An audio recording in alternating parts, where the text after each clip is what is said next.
ഞാൻ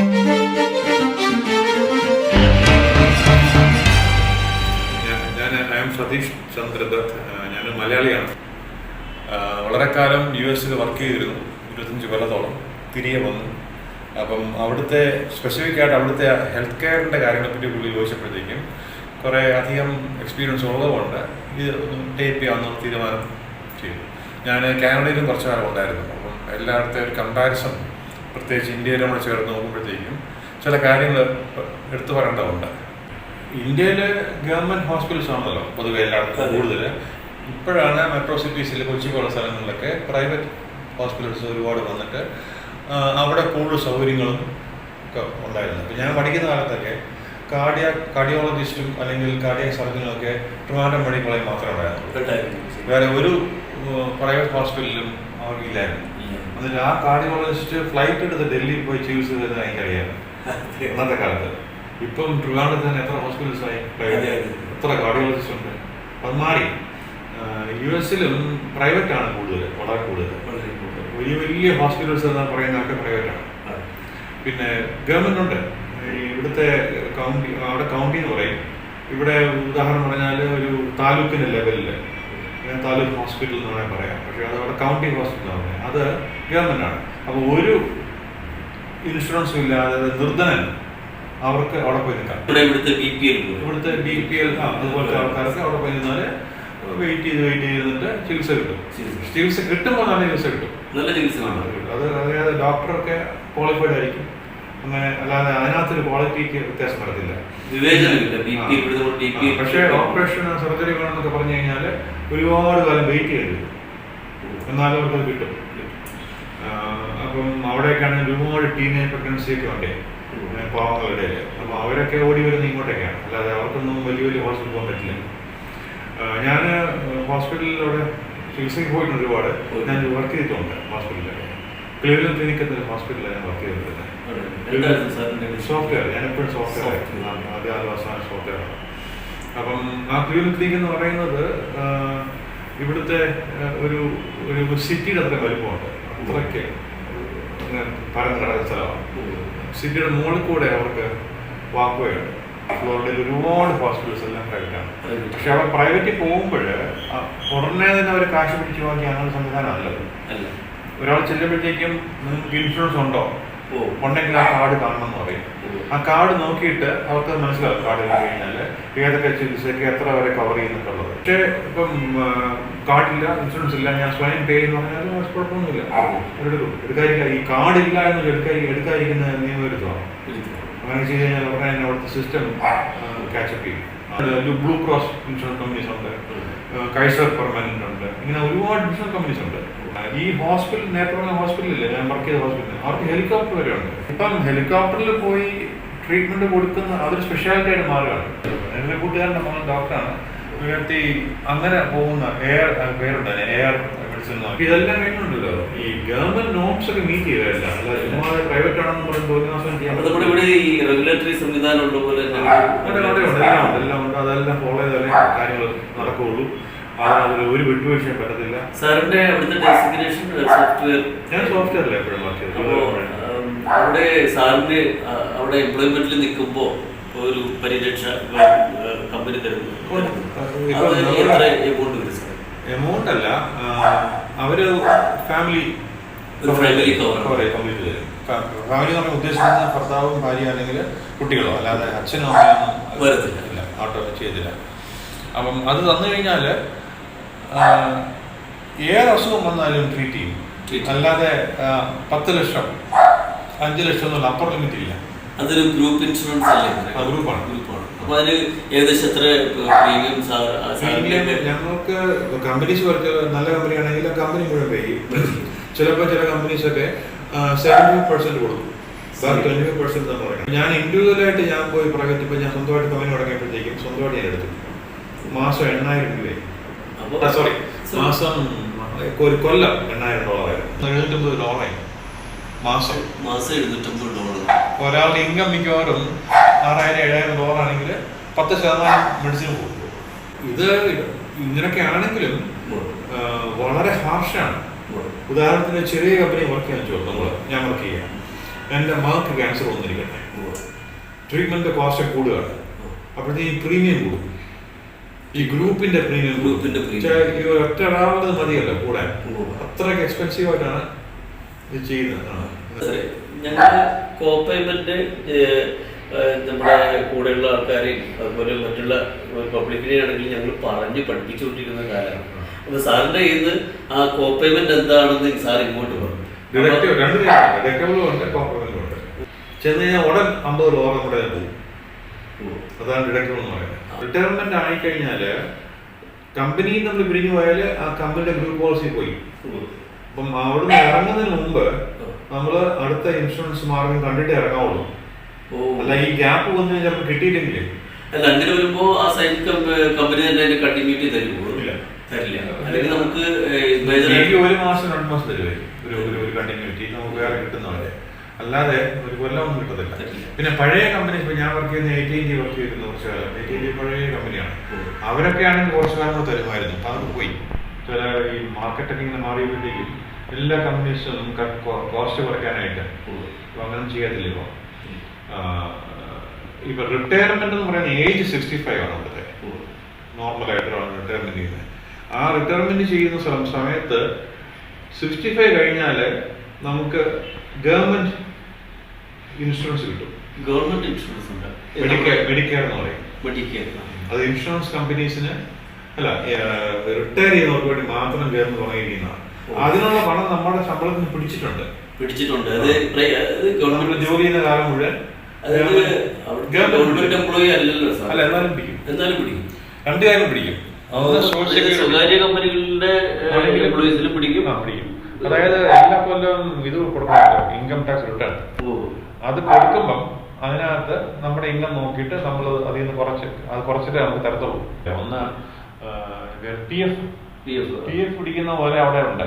അതിനാണ് social security എന്ന് പറയുന്നത്. അതിന്റെ കൂടെ തന്നെ മെഡിക്കെയറിനും പിടിക്കും. ആഫ്റ്റർ റിട്ടയർമെന്റ് നമുക്ക് അവിടെയുള്ളവർക്ക് ഒരു ഗവൺമെന്റിന് ഒരു ബാധിച്ച ചുമതലയും പറ്റില്ല. അതെ, അപ്പൊ ആ ഗവൺമെന്റ് ഈ പണം ആ സമയം ഇൻവെസ്റ്റ് ചെയ്യാണ്. യുഎസിന്റെ പോലെ അല്ല കാനഡയിലെ സിസ്റ്റം. കാനഡയിലെ കംപ്ലീറ്റ്ലി ഗവൺമെന്റ് കവറാണ്, ഗവൺമെന്റ് ആണ് മാനേജ് ചെയ്യുന്നത്. അപ്പം ഒരു കാനഡിയൻ പൗരന് ഒന്നും അന്വേഷിക്കേണ്ട, നേരെ അസുഖം വന്നാൽ ഡോക്ടർക്ക് പോകുന്നു, ഡോക്ടർ ചികിത്സിക്കുന്നു, അതിന്റെ ബില്ലിങ്ങും ഡോക്ടറിനുള്ള പേയ്മെന്റും എല്ലാം ഗവൺമെന്റ് വഴിയാണ് പോകുന്നത്. അപ്പം അമേരിക്കയും കാനഡയുള്ള പ്രൈമറി വ്യത്യാസം ഈ മെഡിക്കൽ ഇൻഷുറൻസിലാണ്. ഫാമിലി ഡോക്ടർ എന്ന് പറഞ്ഞൊരു സംഭവം അവിടെ ഉണ്ട്. അതിന് അവിടെ പറയുന്നത് പ്രൈമറി കെയർ. അത് കഴിഞ്ഞിട്ടാണോ ഹോസ്പിറ്റലിൽ? അതെ, ഒരു ഇപ്പോൾ ഇൻഷുറൻസ് കമ്പനി നമ്മൾ എടുത്തു കഴിഞ്ഞാൽ അതിനകത്ത് പ്രൈമറി കെയർ ഫിസിഷ്യനെ ലിസ്റ്റ് ഔട്ട് ചെയ്താണ്. നമ്മുടെ ഏരിയയിലുള്ള ഏതെങ്കിലും അടുത്ത് നമ്മൾ പോകണം ആവശ്യമുള്ളപ്പോൾ. പോയി കഴിഞ്ഞിട്ട് പ്രൈമറി, അതായത് ബേസിക് ഹെൽത്തിനാണ് ആൾക്കാർ തന്നെ യൂസ് ചെയ്യുന്നത്. അല്ല, ഇപ്പം ഒരു കുറെ കൂടെ അഡീഷണൽ, ഇപ്പം എൻ്റെ കേസാണെങ്കിൽ കാർഡിയോളജിസ്റ്റിന് പോകണമെന്ന് പറഞ്ഞാൽ ഹി വിൽ റെക്കമെൻഡ് കാർഡിയോളജിസ്റ്റിന് പോകണം. എന്നിട്ട് ആ കാർഡിയോളജിസ്റ്റിൻ്റെ ലിസ്റ്റ് കാണും ആ ഏരിയയിൽ ഈ ഇൻഷുറൻസ് കമ്പനിക്ക് വേണ്ടി. അവിടെ നിന്ന് പോവുകയാണെങ്കിൽ നമുക്കത് ട്രീറ്റ്മെൻറ്റ് എടുക്കാം.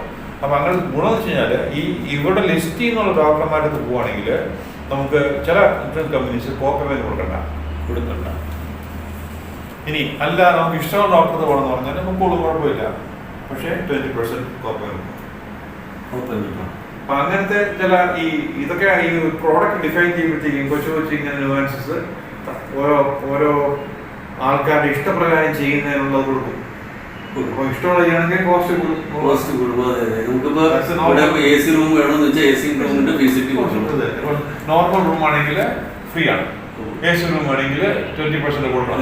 അങ്ങനെ അതൊരു ബിസിനസ് ഇതാണല്ലോ, സ്ട്രാറ്റജിയാണ്. അത് അവിടെ ഉണ്ടാക്കാൻ നോക്കിയെല്ലാം ഉണ്ട്. പിന്നെ ഏത് ഹോസ്പിറ്റലാണെങ്കിലും വൃത്തികേടൊന്നുമില്ല. ഗവൺമെന്റ് ഹോസ്പിറ്റലാന്ന് പറഞ്ഞാലും പ്രൈവറ്റ് ഹോസ്പിറ്റലാന്ന് പറഞ്ഞാലും ഒക്കെ ബാത്റൂംസ് വെരി വെൽ മെയിൻറ്റൈൻഡ്. ആ ഹെൽത്ത് സ്റ്റാൻഡേർഡ്സ് മുഴുവൻ കീപ്പ് ചെയ്യും. അതേ ലെവലിലാണ് അവിടുത്തെ കൗണ്ടി ഹോസ്പിറ്റൽ.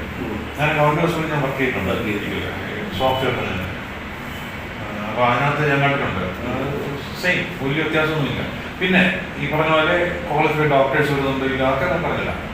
ചിലപ്പം ആ കൗണ്ടി ഹോസ്പിറ്റലിൽ വർക്ക് ചെയ്യുന്ന ഡോക്ടർ ഈ ക്ലിനിക് പോലത്തെ ഹോസ്പിറ്റലിൽ അത്രയും റിസർച്ചും പബ്ലിഷ് ചെയ്താണെന്നായിരിക്കില്ല. നോർമൽ എക്സ്പീരിയൻസ് ഉള്ളവരായിരിക്കും. അത് തീരെ മോശമൊന്നുമല്ല. ഒരുപാട് ഇന്ത്യക്കാർ ഡോക്ടർമാരൊക്കെ ഉണ്ട്. എനിക്കറിയാം, ഞങ്ങൾക്ക് എക്സ്പീരിയൻസ് ഉണ്ടായിട്ടുണ്ട്. ഞാൻ ക്ലിനിക്കിൽ വർക്ക് ചെയ്യുമ്പോഴത്തേക്കും വൈഫിന് പ്രഗ്നന്റ് ആയിരുന്നു, ആയിട്ടില്ലായിരുന്നു, അറിഞ്ഞില്ലായിരുന്നു. ക്ലിനിക്കിലെ ഡോക്ടർ പൊക്കോണ്ടിരിക്കുകയായിരുന്നു. അത് കഴിഞ്ഞ് ഒരിക്കൽ ചെറിയ വൈദ്യുതന വന്നു. അപ്പം ഒരു ലപ്രോസ്കോപ്പി സജസ്റ്റ് ചെയ്തു ആ ഡോക്ടർ. ആ ഡേറ്റ് ഫിക്സ് ചെയ്തത് തെറ്റ് പറ്റിയിട്ട് 1 മാസം കഴിഞ്ഞു. ആ സമയത്ത് ഞാൻ എൻ്റെ പഴയ ഹോസ്പിറ്റലിൽ, ഞാൻ മെട്രോ ഹോസ്പിറ്റലിൽ, കൗണ്ടി ഹോസ്പിറ്റലിൽ ചെന്നപ്പോഴത്തേക്കും പരിചയമുള്ള ഇന്ത്യൻ ഡോക്ടറൊക്കെ ഉണ്ട്, ലേഡി ഡോക്ടർ തങ്കം ഫിലിപ്പ്. അവർ ചോദ്യം ചോദിച്ചപ്പോഴത്തേക്കും ആദ്യം അവർ ചെയ്യുന്നത് പ്രഗ്നൻസി ടെസ്റ്റ് ആണല്ലോ എന്ന് അവരിങ്ങോട്ട് സജസ്റ്റ് ചെയ്തു. അവർ പറഞ്ഞുകൊണ്ട് പോയി test ചെയ്തപ്പോഴത്തേക്കും she was pregnant. Laparoscopy ചെയ്തിരുന്നെങ്കിലുണ്ടല്ലോ പോയ. അപ്പോൾ അത് കൗണ്ടി ഹോസ്പിറ്റലാണെങ്കിൽ ക്വാളിറ്റി മോശം അല്ലെന്നുള്ള പ്രൂഫാണ്. എത്ര വലിയ കൂടിയ ഹോസ്പിറ്റലാണെങ്കിലും മിസ് ചെയ്യും.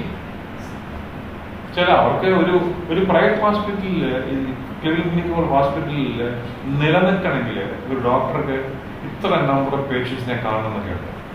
റവന്യൂ ഡ്രിവണുള്ളത്.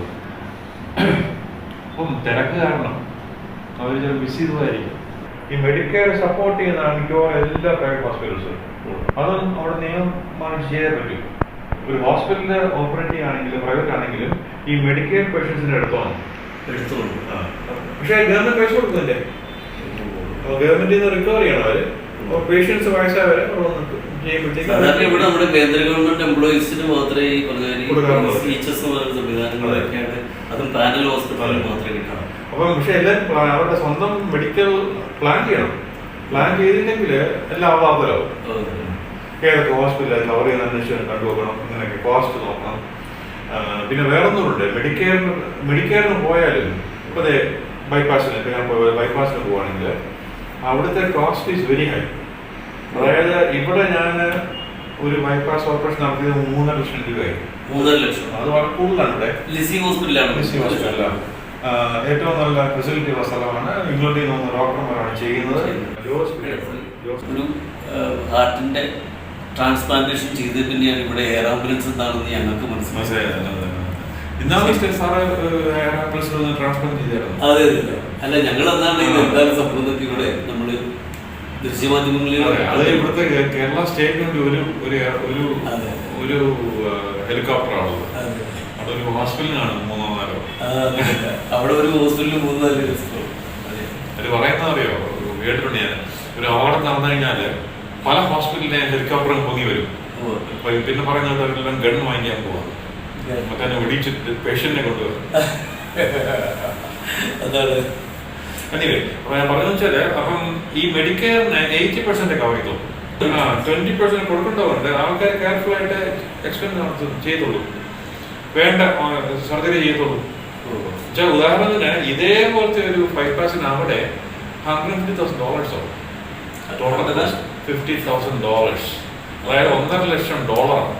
ഒരു കോടി ഒഴിവായിരുന്നു. അതിൽ എന്റെ കയ്യിൽ നിന്ന് പോകുന്നത് 20 ലക്ഷം. 20 ലക്ഷം ചെയ്യാൻ പറ്റില്ല. അപ്പൊ അവിടെ ഉണ്ടല്ലോ, അമേരിക്കയല്ലേ, അപ്പൊ അവിടെ അതിനും വകുപ്പുകൾ വേറെ ഉണ്ട്. നമുക്ക് വേറെ പ്രൈവറ്റ് ഇൻഷുറൻസ് എടുക്കാം ഈ 20 കവർ ചെയ്യാനായിട്ട്. കവർ ചെയ്യാനായിട്ട് അതാണ് അവിടുത്തെ രാജ്യത്തിന്റെ ഒരു ഏറ്റവും വലിയ ബ്യൂട്ടി. അതാണ്. എന്തിനും ഏതിനും ഓപ്പർച്യൂണിറ്റി ഉണ്ട്. നമ്മളെ വെറുതെ കളയല്ല, കാശ് കൊടുക്കണം. പക്ഷെ അവിടുത്തെ പൗരന് ഏത് പ്രായമാണെങ്കിലും ഏത് പ്രീവിയസ് കണ്ടീഷൻ ഉണ്ടെങ്കിലും ഉണ്ടല്ലോ, ഇൻഷുറൻസ് കമ്പനീസ് ഇൻഷുറൻസ് കൊടുത്തേ പറ്റൂ. ഞാൻ പൈസ കൊടുക്കാൻ തയ്യാറാണെങ്കിൽ കൊടുത്തേ പറ്റൂ. അതിന് വേറൊരു കാര്യമുണ്ട്, ഓപ്പൺ എൻറോൾമെന്റ് എന്നൊരു പീരീഡ് ഉണ്ട്. ജനുവരി തൊട്ട് മാർച്ച് വരെയും പിന്നെ ജൂൺ തൊട്ട് ആഗസ്റ്റ് വരെയും ഉണ്ട്. ആ സമയത്ത് എടുക്കുകയാണെങ്കിൽ പ്രീ എക്സിസ്റ്റിംഗ് കണ്ടീഷൻസ് എന്തുണ്ടെങ്കിലും എടുത്തേ പറ്റൂ. അതുകൊണ്ടാണ് ചെയ്യുന്നത്, ഇങ്ങനെ ചെയ്യാനൊക്കെ തയ്യാറായതുകൊണ്ടാണ് ഇൻഷുറൻസ് കമ്പനിക്ക് ഒരു പ്രത്യേക സ്റ്റാറ്റസ് ഉണ്ട്. അവിടെ അവർക്കെതിരെ കോടതി പോകാൻ പറ്റത്തില്ല. സാറ് അവിടുത്തെ മെഡിസിന്റെ കാര്യം പറഞ്ഞു, മെഡിസിൻ ഡയഗ്നോസ്റ്റിക് എക്സ്പെൻസ് ഒക്കെ ഈ ചില ഇൻഷുറൻസ് ഈ ഡയഗ്നോസ്റ്റിക്സ്, അതായത് ഈ പ്രിവെന്റീവ് കെയർ കവർ ചെയ്യുന്നവരുണ്ട്. നമ്മൾ ഈ ഒരു കമ്പനി ജോയിൻ ചെയ്യുമ്പോഴത്തേക്കുണ്ടല്ലോ, അവർ 3-4 ഓപ്ഷൻ തരും. നിങ്ങൾക്ക് ഈ ഇൻഷുറൻസ് എടുക്കാം, അല്ലെങ്കിൽ അതെടുക്കാം, അല്ലെങ്കിൽ ഇതെടുക്കാന്ന് പറഞ്ഞ്. അപ്പം നമുക്ക് ഇഷ്ടമുള്ളത് നോക്കിയെടുക്കാവുന്നതേ ഉള്ളൂ. ചില കമ്പനീസ്, ചില ഇൻഷുറൻസ് കമ്പനീസ് പ്രിവെന്റീവ് കെയറിനുള്ള എക്സ്പെൻസും കവർ ചെയ്യും. അങ്ങനെയുള്ളവരുണ്ട്. ചിലർ ചെയ്യത്തില്ല. ഒരു പ്രായം കഴിഞ്ഞാൽ ചിലപ്പോൾ അവർ ഇൻസിസ്റ്റ് ചെയ്യണമെന്നും പറയും. കാര്യം വെച്ചാൽ ഒരാളുടെ ഇൻഷുറൻസ് ഒരാളുടെ ഹെൽത്ത് കണ്ടീഷൻ തീരുന്നൊരു മോശമായി വരികയാണെങ്കിൽ അവർക്ക് എക്സ്പെൻസ് ആകില്ലേ. അതുകൊണ്ട് അവരത് എങ്ങനെയെങ്കിലും അത് എന്തായാലും ഈ പറഞ്ഞാൽ ഈ ചികിത്സാ ചെലവുകൾ എന്ന് പറയുന്നത് ഗവൺമെന്റിനെ സാരമായിട്ട് ബാധിക്കുന്നില്ല. ഗവൺമെന്റിന് എല്ലാ കൊല്ലവും അവർക്ക് ഈ ഇൻഷുറൻസ് കമ്പനീസുമായിട്ട് ചില ഇതുണ്ട്, മീറ്റിംഗ്സുകളൊക്കെ ഉണ്ട്. അതിനകത്ത് അവർ ഓരോ പ്രൊസീജിയറിനുള്ളത് തീരുമാനിക്കും. എല്ലാ കൊല്ലവും അത് ഞാൻ റിവൈസ് ചെയ്ത് ആ തലത്തിലൊക്കെ ഒരു പൊളിറ്റിക്കൽ ഇഷ്യൂ കൂടാണ്. ഇത് വലിയ എക്സ്പെൻസീവ് വളരെ ഹൈ അല്ലേ. ഒരു കമ്പനിയുടെ പ്രോഫിറ്റും ലോസും തീരുമാനിക്കുന്നതല്ലേ. ഉദാഹരണത്തിന് ഈ മെഡിക്കെയറില് ഫാർമസി കവേർഡല്ല, നമ്മുടെ കയ്യിൽ പോകും. അപ്പൊ അതിന് വേറെ ഇൻഷുറൻസ് എടുക്കാൻ എടുക്കാം. എടുത്തിട്ട് ആ ഫാർമസി ബ്രദറിലുള്ള ഫാർമസി കവർ ചെയ്യുന്നുണ്ട്. ഇപ്പം ജാർഡിയൻസ് എന്നൊരു മെഡിസിൻ ഉണ്ട്. ഇവിടെ 47 രൂപയാണ് ഒരെണ്ണത്തിന്. ദിവസം ഒരെണ്ണം വെച്ചാൽ കഴിക്കുന്നത്. ഇപ്പം ഞാൻ കഴിക്കുന്നുണ്ട്. ഡയബറ്റീസ് നല്ല എഫക്റ്റീവ് മെഡിസിനാണ്. എൻ്റെ കൂട്ടുകാരൻ്റെ വൈഫ് ഈ സെയിം ജാർഡിയൻസ് അമേരിക്ക വാങ്ങിച്ചു കഴിക്കുന്നുണ്ട്. അവരതിന് കൊടുക്കുന്നത് ഒന്നിന് $90. 7,500 രൂപ ഉദ്ദേശിച്ചത്. ഇവിടെ ഞാൻ കൊടുക്കുന്നത് 40 രൂപയാണ്. അപ്പൊ അതൊക്കെ എന്തുകൊണ്ടാണ് അങ്ങനെ വരുന്നത്? മാർക്കറ്റിനനുസരിച്ച്. മാർക്കറ്റ് എക്കോണമി ആണല്ലോ ഇത്, ക്യാപിറ്റലിസം അല്ലേ. അതാണ് വ്യത്യാസം. അതാണ് നമ്മൾ നേരത്തെ പറഞ്ഞ ഹാഷ് എന്ന് പറഞ്ഞതുകൊണ്ടാണ്. Same medicine. അപ്പൊ അവരും ചെയ്യും, നാട്ടിൽ കുറെ വാങ്ങിച്ചോണ്ട് പോകും. ഇപ്പം എനിക്ക് ബൈപ്പാസ് കഴിഞ്ഞാൽ പിന്നെ എല്ലാത്തിൻ്റെ മെഡിസിൻ ഉണ്ട്. BP കഴിക്കുന്നുണ്ട്, എല്ലാം ഉണ്ട്. എല്ലാം കൂടെ ചേർത്ത് ഇന്നലെ വാങ്ങിച്ചോളൂ 4,200 രൂപയാണ് മാസം. അതിൻ്റെ medicine just to keep my health level. ഇത് തന്നെ അവിടെ ഉണ്ടല്ലോ. ആലോചിച്ചു, ഇതിന്റെ നേരത്തെ പറഞ്ഞ പോലെ വിളിച്ചു പോയി കഴിഞ്ഞാൽ ഇവിടെ ചെല്ലുമത്. നാട്ടിലേക്ക് വരുമ്പോൾ അവിടെ നിന്നൊരു പ്രൊട്ടക്ഷൻ കിട്ടുന്നില്ലല്ലോ അല്ലേ. എനിക്കിപ്പോ വാസ്തവം എനിക്ക് വിളിച്ചിട്ടുണ്ട് അമേരിക്കയിലുണ്ട്. പക്ഷെ അത് നാട്ടിലെ ചികിത്സയ്ക്ക് കിട്ടില്ല. അതുകൊണ്ട് മാത്രമാണ് ഞാൻ ഇവിടെ വേറെ നോക്കുന്നത്.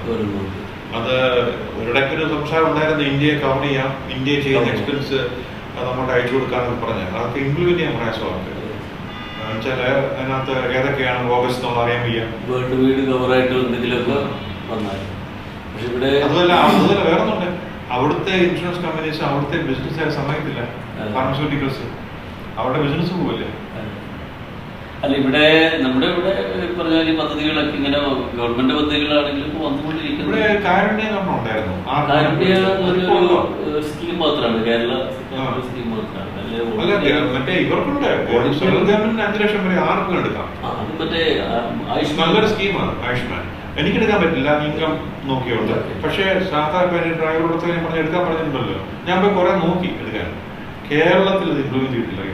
കഴിഞ്ഞ വർഷം RSBB സ്കീം നടത്തിയത് ഒരു ഇൻഷുറൻസ് കമ്പനിയായിരുന്നു, റിലയൻസ് ആണ്. റിലയൻസ് എന്നെ നടത്തി പോകാൻ പറ്റാത്തത് കൊണ്ടാണ് പിന്നെ വേറൊരു കമ്പനി എടുത്തത്.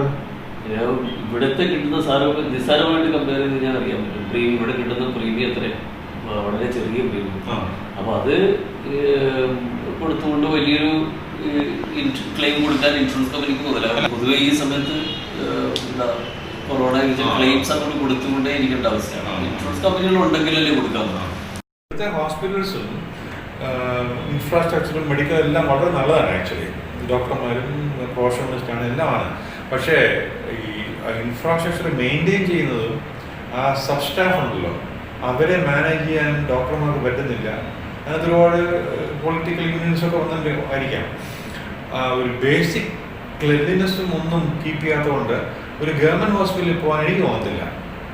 അല്ലെങ്കിൽ ഞാൻ പോയനെ, തീർച്ചയായിട്ടും പോയനെ. വെച്ചാൽ ഞങ്ങൾ കൊച്ചിലെ ഉറങ്ങുന്ന മെഡിക്കൽ കോളേജിലൊക്കെ പോയിട്ടില്ല ചികിത്സ നടത്തിക്കൊണ്ടിരുന്നത്. വ്യത്യാസമൊന്നുമില്ല, അതൊക്കെ തന്നെ. അപ്പം ചെയ്യാമായിരുന്നു. പക്ഷെ അതില്ല. അതുണ്ടായിരുന്നെങ്കിൽ അത് തന്നെ ധാരാളം മതിയായിരുന്നു. നല്ലൊരു സിസ്റ്റം കൂടാണ് ഗവൺമെന്റ് സിസ്റ്റം. പക്ഷേ അത് വെച്ചാൽ യൂറോപ്പിൽ ഇംപ്ലിമെന്റ് ചെയ്തിട്ടുണ്ട്. യൂറോപ്പിൽ പോളണ്ടിൽ അല്ലെങ്കിൽ എന്താണ് പോർച്ചുഗൽ, സ്പെയിൻ, ഇവരൊക്കെ ഗവൺമെന്റ് സിസ്റ്റമാണ്. പക്ഷെ അത് മാനേജ് ചെയ്യുന്നത് നല്ലതാണ്. അതുകൊണ്ട് അവിടെ ജനങ്ങൾക്ക് എല്ലാവർക്കും ഒന്നും അന്വേഷിക്കണ്ട. ഗവൺമെന്റ് ഇൻഷുറൻസ് കൊടുക്കുന്നവർക്ക്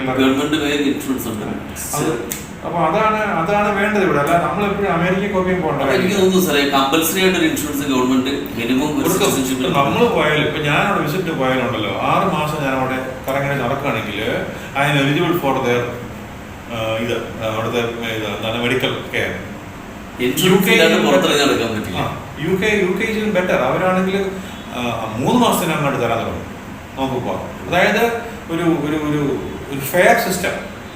ഒരു മനുഷ്യൻ ജീവിച്ചു കഴിഞ്ഞാൽ എയർ ഈസ് ഫ്രീ, വെള്ളം ഈസ് ഫ്രീ, അതുപോലെ ചികിത്സയും ഫ്രീ ആണ്. അല്ലാതെ അമേരിക്കൻ സിസ്റ്റം നേരത്തെ പറഞ്ഞില്ലേ, very it's A harsh system, it's A business oriented system. അതിനേക്കാൾ നല്ലത് ഞാൻ യൂറോപ്യൻ മോഡലാണ് ഐ വുഡ് പ്രിഫർ. ഞാനത് കണ്ടിട്ടുണ്ട്, കാനഡ. പക്ഷെ വ്യത്യാസം എന്ന് വെച്ചാൽ യൂറോപ്പ് ഇന്ത്യയുമായിട്ട്, ഇന്ത്യ എന്ന് പറയുന്നത് യൂറോപ്പ് തന്നെ. സൈസ്, പോപ്പുലേഷൻ നോക്കി കഴിഞ്ഞാൽ കേരളത്തിന്റെ പോപ്പുലേഷൻ എന്ന് പറഞ്ഞാൽ ഓസ്ട്രേലിയ. കാനഡയുടെ പോപ്പുലേഷനാണ് കേരളത്തിലുള്ളത്. കാനഡ എന്ന് പറയുന്നത് സെക്കൻഡ് ലാർജസ്റ്റ് കൺട്രി എന്ന് വേൾഡ്. നമ്മൾ സാർ പറയാമല്ലോ, അവിടത്തേക്ക് വരുമ്പോൾ നമ്മുടെ രാജ്യത്തിലും മാറ്റം വരണമെങ്കിൽ ഇൻഷുറൻസ് വേണ്ടേ? ഇൻഷുറൻസ് അല്ല, ഇൻഷുറൻസ് വേണം. അതായത് ഒരു as an individual you should be covered. Insurance ആണോ, ഗവൺമെന്റ് ആണോ, ഗവൺമെന്റ് ഇൻഷുറൻസ് ആണോ, പ്രൈവറ്റ് ആണോ, അത് വേറൊരു ഡിസ്കഷൻ. പക്ഷെ കവേർഡ് ആയിരിക്കും. വെള്ളവും വായുവും പോലെ ഹെൽത്ത് കെയറും വേണം.